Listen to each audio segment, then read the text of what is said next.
ತರುವಿನ ನೆರಳು ಕೊಡುವಂತ ಸುಖವು ಕೊಡುವನು ಕೃಪೆಯ ದಿನವು. ಸ್ಥಿರ ಇರುವ ಮನ ಎನಗಿರಲಿ ಶರಣಾಗತಿ ಎಂದು ಬರಲಿ. ಭಗವಂತನ ಪ್ರಿಯ ಮಗನಿವನ ಸಾರಿ ಬದುಕು ಇರಲಿ.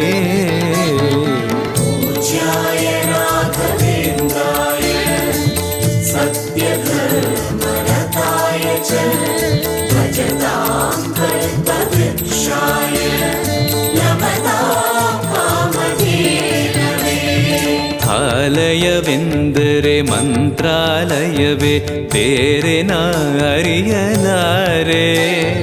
ರಾಜನು ಎಂದರೆ ಶ್ರೀ ಗುರುರಾಜನೇ ಮತ್ತು ನಾ ತಿಳಿಯಲಾರೆ.